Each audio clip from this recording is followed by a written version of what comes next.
Aduh, Republik Indonesia ini unik loh. Apa? Dapat lah, proklamator, Bapak Bangsa. Isu yang sedang beredar saat ini kawan-kawan, Presiden Soeharto diusulkan menjadi pahlawan nasional kawan-kawan.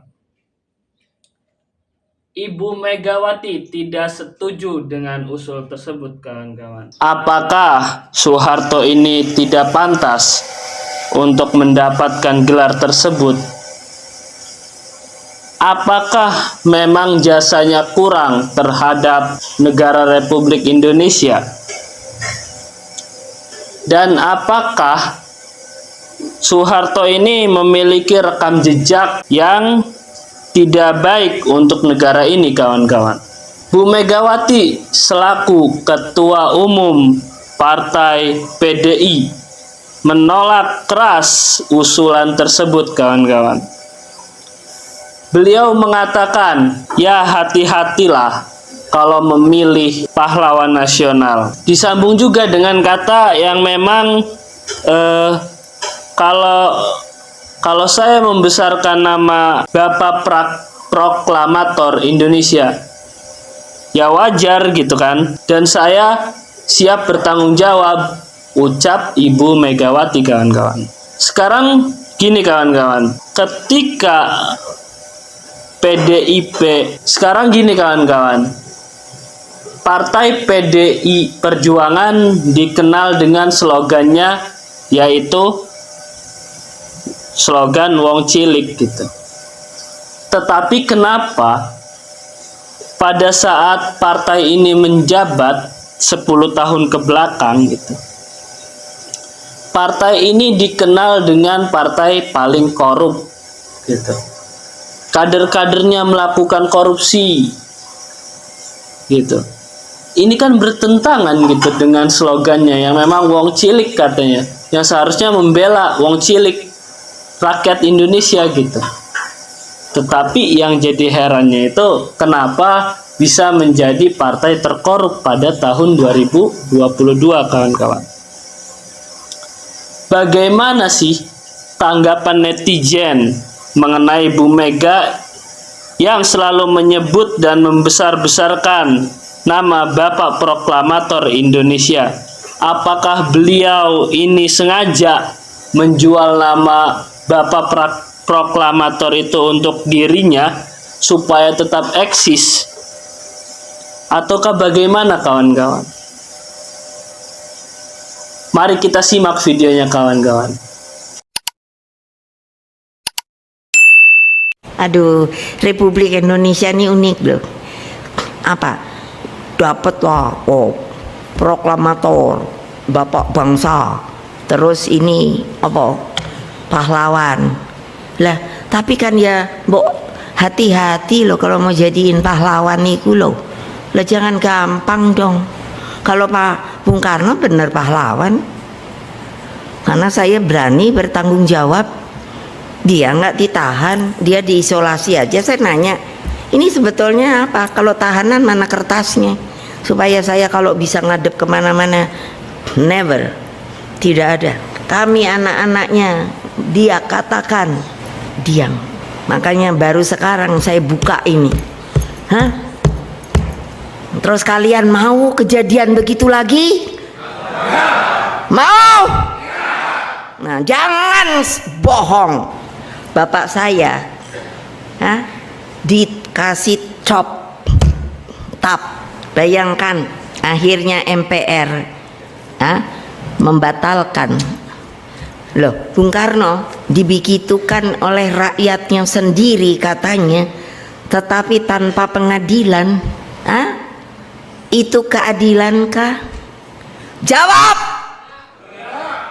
Ayo semua. Salam sehat untuk kita semua, saudara-saudaraku sebangsa dan setanah dimanapun Anda berada. Kita semua sudah mengetahui bahwa mantan Presiden Republik Indonesia kedua, yaitu Bapak Jenderal Besar Soeharto, telah dicalonkan menjadi pahlawan nasional. Pencalonan beliau sudah diterima oleh Departemen Sosial. Kita juga semua mengetahui bahwa selama Bapak Presiden Soeharto memerintah di Indonesia sejak tahun 1967 sampai 1998, beliau dikenal di dunia sebagai presiden yang telah melanggar HAM terhadap rakyatnya. Di samping itu, beliau juga terkenal sebagai presiden terkorup di dunia. Itu adalah hasil dari TI atau Transparency International yang menyatakan selama memerintah di Indonesia, Bapak Soeharto telah melakukan korupsi senilai 20 miliar US dollar. Jadi, dengan adanya pelanggaran HAM dan korupsi yang dilakukan oleh Bapak Soeharto, kita pikir bahwa pemberian gelar pahlawan nasional kepada Bapak Soeharto tidak tepat. Terima kasih. Aduh, ya partai cengek buruk ya. Menteri Megawati, banyak anak muda tidak tahu sejarah Indonesia atau babacot Ibu cicing nih. Tahu sejarah Indonesia. Tuh Ibu lah ini segera jadi sejarah atuh aya wae. Jangan banyak ngomong Ibu atuh, udah we diem. Nih Ibu teh udah tua kan? Udah tua sama Ibu atuh fokus ke akhirat nih apa atuh. Eta bedak nih siga balita nih kandal-kandal teuing nih. Udah atuh Ibu. Kalau atuh minta maaf, udah tua mah ibu teh minta maaf, banyak-banyak minta maaf sama masyarakat Indonesia teh. Takut kan banyak dosa ibu teh. Bukannya ibu. Kata Ibu Mega, hati-hati kalau mau menyebut pahlawan. Salam, APBN, ambil positif, buang negatif, tonton videonya sampai habis. Kenapa ya setiap kali gua ngeliat Ibu Mega, ya setiap kali gua ngeliat Ibu Banteng, gue itu selalu teringat sama almarhum Gus Dur. Lu lihat dulu videonya Ibu Mega yang satu ini. Republik Indonesia ini unik loh. Apa? Dapat loh, proklamator, bapak bangsa. Terus ini, pahlawan. Lah, tapi kan ya, hati-hati loh kalau mau jadiin pahlawan itu loh. Lah jangan gampang dong.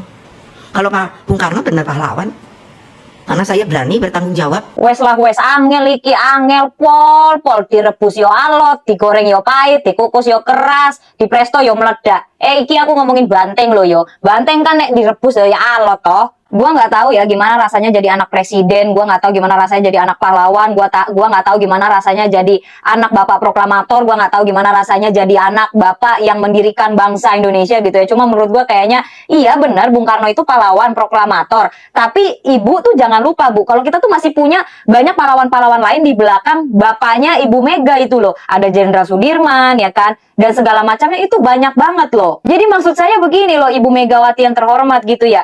Jangan merasa kalau negara ini tuh milik keluarga Ibu Mega. Bukan Bu, negara ini milik kami semua. Makanya namanya Negara Kesatuan Republik Indonesia, bukan Negara Kesatuan Soekarno Putri atau Soekarno-Hatta. Saya juga satu sisi memahami bahwa Ibu tuh pasti bangga menjadi anak seorang pahlawan. Ibu tuh bangga menjadi ketum partai. Ibu juga bangga menjadi anak seorang Soekarno gitu Bu. Tapi kenapa ya setiap saya melihat Ibu Mega itu, saya selalu teringat dengan kata-kata almarhum Gus Dur. Kata-kata almarhum Gus Dur yaitu, Soekarno tidak sebaik yang kalian kira, Soeharto tidak seburuk yang kalian pikir. Saran saya ya Bu Mega ya, saran saya ya Bu Ketum ya, besok-besok kalau mau pidato itu coba tolong lebih membanggakan prestasi diri sendiri Bu. Karena kalau Ibu membanggakan prestasi Bapak Soekarno, itu kita semua sudah tahu Bu ya. Prestasi Bapak Soekarno membangun proklamasi, membangun Indonesia, membacakan proklamasi, berjuang untuk Indonesia dan segala macamnya. Kita semua udah tahu Bu, dan itu semuanya tercatat dalam buku sejarah, sampai bahkan anak saya pun masih belajar tentang Soekarno Bu. Saya mau tanya Bu, dulu yang jadi Mandoro Musa zaman Jepang itu siapa ya Bu ya? Bu Mega, Ibu jangan lupa bahwa Bapak Soeharto itu sudah menjadi pemimpin negara selama 32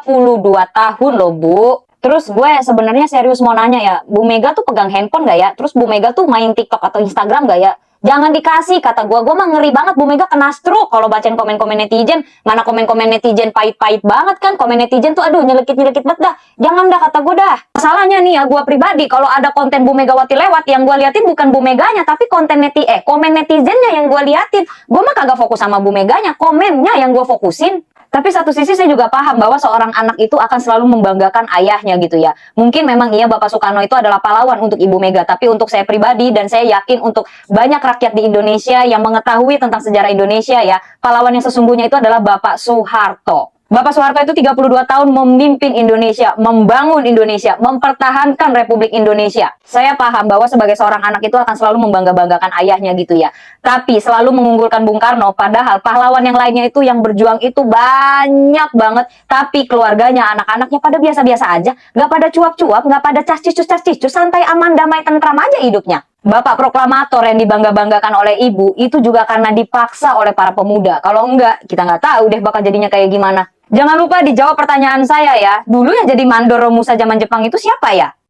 Saya sebagai korban atau keluarga korban dan banyak korban peristiwa 65, kalau tadi semua dengan tegas menolak dan saya juga dengan tegas menolak karena memang Soeharto itu harus diteliti ulang, dipelajari kembali apakah itu sudah benar-benar pantas.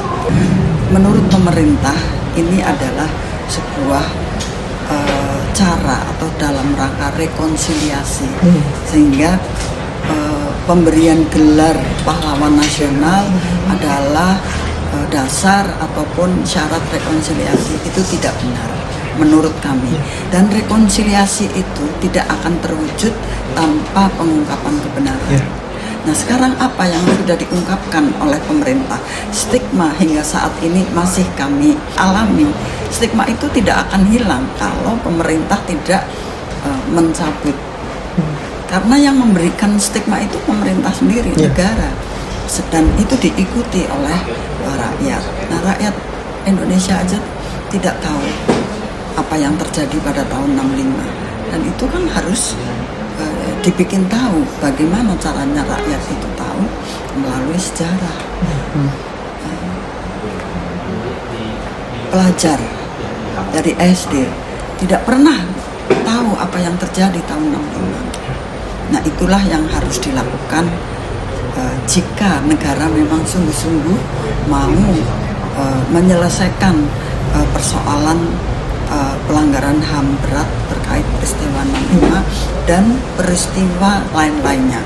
Ada 12 kasus yang diakui, ya itu semua harus dituliskan kembali. Kalau aku kan punya semua, aku pinter, anak presiden, wes ngono ayu, akeh sing naksir. Iya, nenek pokoknya udah punya semua kok di dunia ini. Harta benda banyak, anak cucu keturunan banyak. Nenek mah cantik, bodinya bagus. Yang suka sama nenek juga banyak. Pokoknya everything in this world, the perfection in this world, nenek udah punya semuanya di dunia ini. Tapi ada satu yang belum nenek punya. Yaitu apa? Yaitu kematian. Liang lahat, tempat semua manusia kembali ke Tuhannya. Tempat di mana manusia berakhir untuk selama-lamanya. Dan akan dibangkitkan lagi nanti di hari kemudian, hari akhir. Itu yang nenek belum punya. Maka dari itu, ya, sebagai sesama muslim saya ingin mengingatkan, nenek jangan sombong, jangan pick me, jangan membanggakan diri. Apa yang nenek punya itu hanya titipan dari Allah Subhanahu wa taala. Karena kullu nafsin dha'iqatul maut. Tiap-tiap yang bernyawa itu pasti akan merasakan yang namanya kematian. Dan wa mal hayatad dunya illa mata'ul ghurur. Dan kehidupan di dunia ini semuanya tidak lain dan tidak bukan adalah mata'ul ghurur. Kebahagiaan yang sementara, yang fata morgana, yang tidak abadi, tidak baqo. Dan sangat gampang sekali jika Tuhan yang Maha Kuasa itu ingin mengambil apa yang Dia telah berikan kepada kita. Baik itu nikmat maupun nyawa. Bisa hari ini, bisa besok, bisa lusa, bisa bulan depan, dan seterusnya. Karena Tuhan yang Maha Kuasa itu, Allah Subhanahu wa Ta'ala itu adalah satu-satunya zat yang maha kekal abadi selama-lamanya. Daiman abada. La yamutu wa la yanamu. La ta'khudhuhu sinatu wa la naum. Sedangkan kita adalah makhluk yang tidak kekal, yang kapanpun bisa mati. Jadi kepada Nenek Chan, Mega Chan, jangan sombong. Dan mulai dari sekarang, perbanyaklah mengingat Allah, mengingat kematian. Karena kita tidak tahu kapan Tuhan akan mencabut nyawa kita. Terima kasih. Ya baiknya sih seperti itulah kawan-kawan. Seperti itulah kawan-kawan yang bisa saya kabarkan pada hari ini, pada video ini. Dukung channel ini untuk berkembang dan jangan lupa subscribe dan berikan tanggapan di kolom komentar. Saya ucapkan mohon maaf dan terima kasih.